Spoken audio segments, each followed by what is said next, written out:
A good point here against Manchester United. You made it hard for them in both ends. So what pleased you most about this performance? The resilience to come back. We knew that the difference can be made off the bench as well. It happened last game again. So yeah, we were able to fight until the 90 minutes, and yeah, it's better to not lose. So we're able to get that point against a good team as well. Yeah, talking about difference from the bench, Emile, you needed 1 minute and 33 seconds and one touch to score that goal. Could you talk us through that?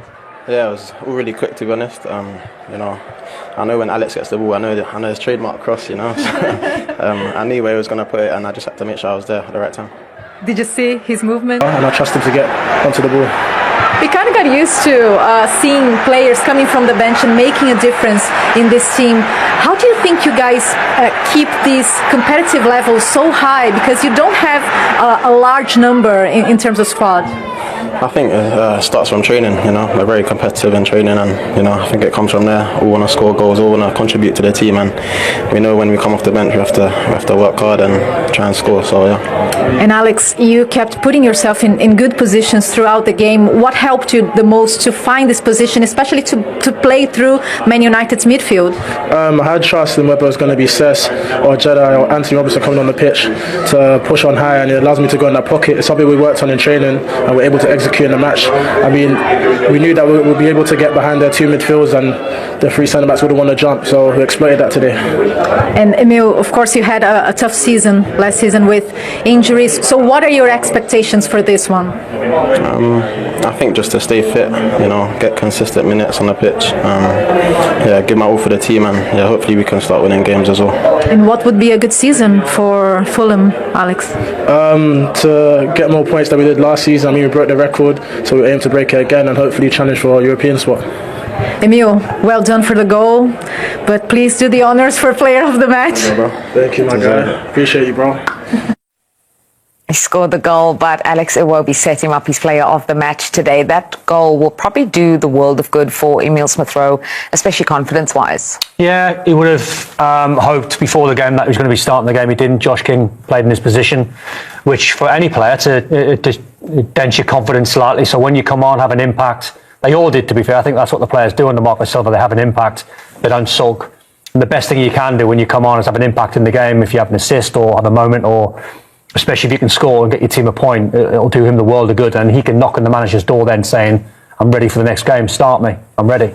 93 seconds after being introduced off the bench, he was on the score sheet. Take us through it. Yeah, I mean, to be fair, they all had an impact. Tom made a really good point. Jimenez, Anthony Robinson's one of the best left backs in the division, but Dalot makes a poor sloppy turn there. And Robinson's got really good pace. I love this. The little run from Robinson. What's a ball from Iwobi that is? And it's just great awareness. It's too easy, isn't it? It is, but that turn from Dalot, you just can't do that. You can't turn the ball over there. But watch this little run from Robinson. He just runs in behind, gives that little space, and Buemo's got a track. Look at Bruno and Smith Rowe. Bruno's ahead of Smith Rowe. That's why when you play in that position, Jules, you've got to track back. You've got to defend. You're not a 10 anymore. You've got to defend. And he doesn't do that. Smith Rowe knows that. Gamble's in there. Great little touch just to get it past the goalkeeper. And they deserve that. He's a smart player, Smith Rowe. He's just got to stay healthy. That's the negative side as well. If you're going to play Bruno Fernandes deeper, who's very offensive and a brilliant footballer, technically fantastic, pick a pass, score a goal, got great vision. If you're going to play him as a number 8, it takes a lot away from his game. And Smith Rowe recognised that Bruno Fernandes was in the right position, but he looked at his goalkeeper, completely switched off, and Smith Rowe knew exactly what Bruno Fernandes was thinking. He was thinking, if a goalkeeper gets it, I might be able to cheat, I might be able to have a little bit of space to play in.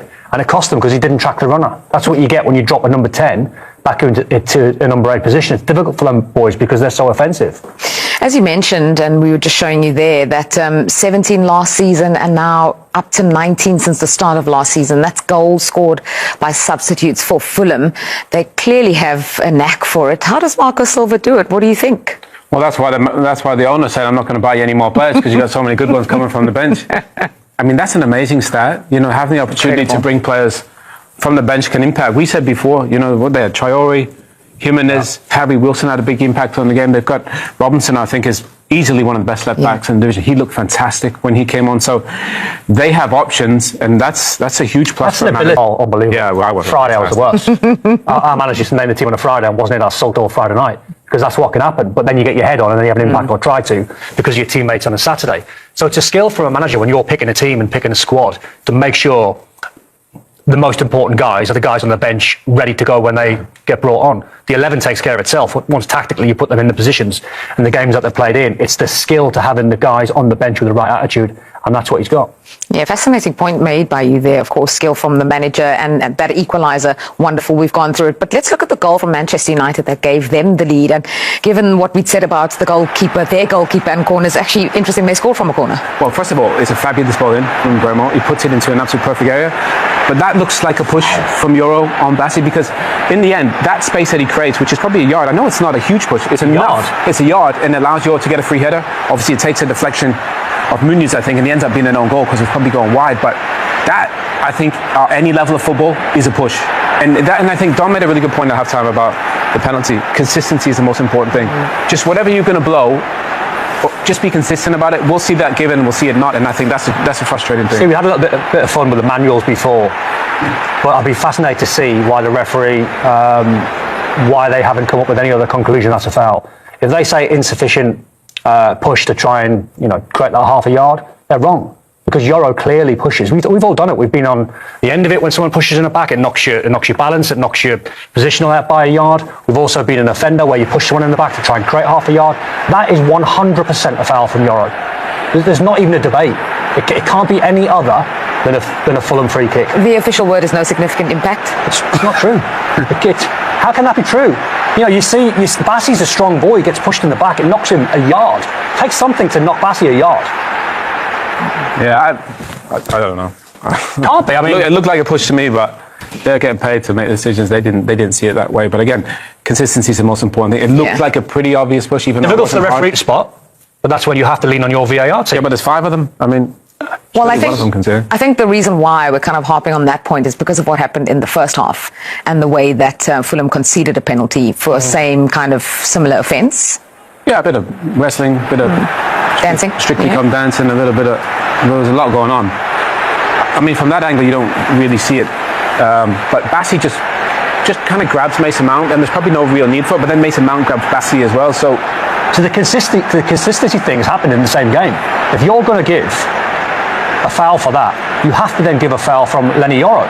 And I mean, here, this is Mount kind of as he's going down, he kind of pulls on Bassi for quite a significant time. But again, even on the floor there, you see Luke Shaw, and is it Muniz? Luke Shaw on Muniz. They're wrestling as well. Yeah. Do you know what I mean? So I think from the referee, every game you're going to get these people wrestling. I think from the referee's point of view, I think it's worth giving him a big out because he can't see everything that's going on the pitch. But then your VAR team, they surely have to spot the foul from Yoro. I love. What? Yeah, you don't see that every day. The referee going into the penalty taker. That's the only reason people are going to say, "Oh, you don't moan, you missed the penalty, whatever." But when you take a penalty or a free kick, you have a run-up. So you set the ball, and you take 2 or 3 steps, and he was in the middle of that process. Like a golfer, like anybody, he had a process, and that was interrupted. Okay, it was a terrible penalty. But that, I'm not going to say it put him off, but it maybe disrupted the routine. That you never see Bruno miss a penalty like that ever. He's normally so clean and consistent. I think the main question is that enough to put you off? No, it shouldn't do.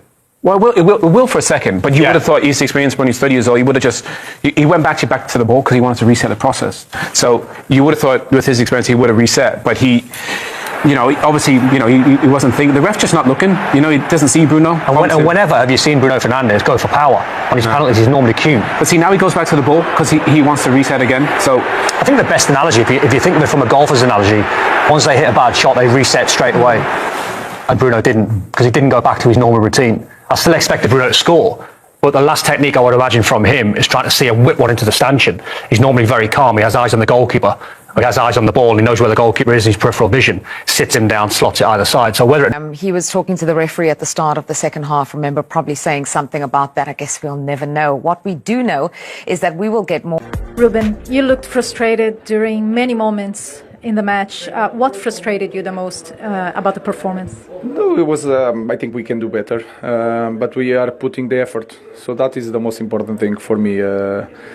I think in some moments we did well, especially in the beginning of the game, and I felt that after the goal, we were thinking about the result, just the result, and this team needs to win games, so we we need to focus on the performance, what we need to do, because if we think about the results, we forget to do the normal things. So that was my feeling.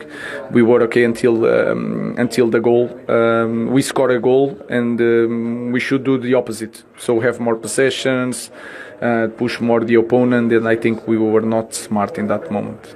Do you think then the main challenge is to keep that urgency, that mentality of not only the result, but also how do you push that into the players? No, it's just we have to think in this moment. We need to think about the performance. Of course, I'm not crazy. I know what is the feeling of a player that plays in the team that has to win every match, but I felt that in the past. I don't feel lack of urgency in this moment. What I felt is that we missed the penalty, we missed some chances, and then we score, and I have the feeling that the team was, now we have to defend this goal, and that is not lack of urgency, it's maybe urgency in the opposite side. So we just need to focus on our movements, the way we have to play the game until the end.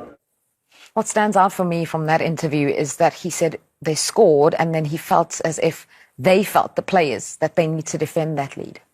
Probably because I think after finishing 15th last season, they want to find a win game. So and then they scored and then they just dropped off, and Fulham controlled the game. And if that game would have gone on any longer, Fulham probably could have won it. So I think in that sense he nailed it, Ruben, and he's spot on in his analysis of the game. They kind of stopped playing, allowed Fulham back into the game when they should have just gone and tried to win the game and get a second goal. Does that speak to the fact that they've won only once in their last 11 league games going back to last season? Yeah. And as he said, when they scored the goal, they were already thinking about the result. 5 wins in 24 as well in the league. He's trying to change the culture. The players that he's brought in are very, very good signings. The likes of Cunha, the likes of Mbeumo, they will change things. My worry watching that Man United second half performance is how they drifted out of the game. That's when you're looking for your players who have an impact to produce a moment, to run hard, to try and get on the ball, create things. I think the effort was there in general. I think he's spot on in his analysis there, Ruben Amorim. But I've tipped Man United to finish 6th. I thought the improvements would be a little bit sharper and a little bit better. I know it's only 2 games in. I said before kick-off today, the performance when you play first day of the season against Arsenal at home, the adrenaline's there. First game of the season, everyone's on a high. You can perform. And they should have got something out of the game. The acid test for Man United to see where they're going to be at the end of the season was today. They had to win that game today. And the fact that they took the lead, dropped off, and as Owen said, it was Fulham that were going to win the game, that'll be a big worry. Well, who were you hoping to see more from today then, Owen? Well, I think for me the biggest worry is I love Cunha, I love Mbeumo. Bruno, we know he had a bad day today. The one thing, my biggest worry going forward is the goalkeeping situation isn't addressed and the striker position isn't addressed. And I've never seen a team win without those 2 positions, with top players in those positions. So maybe they're going to address that in the next week. Maybe someone comes in, they don't. But I think goalkeeper, striker, he's got to address first. I think that the 2 in behind, Cunha and Mbeumo, are fantastic. But I think the 2 at the top and the back, they need to be addressed ASAP. Because if you look at the fixtures coming, obviously Burnley expect them to win. But City, Chelsea, they are really, really difficult fixtures. Yeah, and then Liverpool 2 games after that to come as well. Okay, so a draw for Manchester United. It's 2 1-1 draws for Fulham to start the season. Let's hear from their manager. Here's Marco Silva. I saw you were very frustrated with their goal. Can you understand why the VAR wouldn't change that decision? I cannot understand. I would like to explain everything to you from the first whistle until the last, but I don't have this. It's not my job. I don't have these competences as well. I don't want to go in this direction. I think everybody in the world saw what's happened this afternoon at Craven Cottage. Your subs doing well is a story that we've known for a while. What's been important for you from the manager's perspective to manage this group of players? Because we know you don't have a very large group of players. And is this as well a good argument for you to have more signings, because you can use really well this group of players that you have? And we need. I'm repeating always. We have a great group of guys, lads, boys, as you want to call them, man. They have their families, all the things, but They are guys that they give always everything for the shirt. They have the right mindset, open mind, always to try to learn. We adjusted some things this week to prepare well the game strategic point of view, and they understood, they executed well, and they are giving everything as always. And the guys that love the football club, they love them as well. They have to be proud, of course. We as a club, we need help.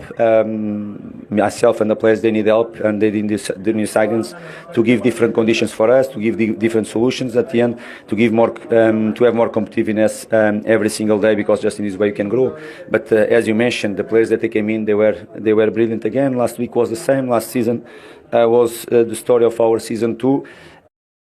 What do you think Marco Silva will be thinking about this team and where he'd like to bring some players in? I mean, as Owen has reminded us plenty, just a goalkeeper. I think even in that interview there, it feels like he's getting the max out of this group of players. But I think he needs help. I think he needs a little bit more quality. As we mentioned, the depth is there, so it's a bit of a contradiction on the bench. But I think in the starting 11, it needs a little bit more punch. I think it needs something. I mean, Smith Rowe provided that off the bench today, but when you look at them, Bassey and Anderson, terrific at the back, but you think any sort of knock to one of those two, they might be harmed by that. But I think in terms of the job that he's doing, faultless, A1. I mean, he couldn't get more out of the players that he's getting out of. That's what we mentioned before about the players come off the bench. So they're having an impact, but he is having an impact on them. Tactically, he's always been very smart. But I think for Fulham to try and kick on, and this is probably the hardest thing in the Premier League, when you're a team that's in and around sort of 8th, 9th and 10th, is how you get into that top 6. That's the hardest part, and you do that by investment, and you do that by trying to bring more quality in. It's hard, though. Yeah, Premier League points record last season for them. They were in the conversation for Europe with an outside chance up until the last few weeks as well. For Marco Silva, what do you think went right today? Well, I thought they hung in there when Man United were by far the better of the two teams, especially at the start of the game.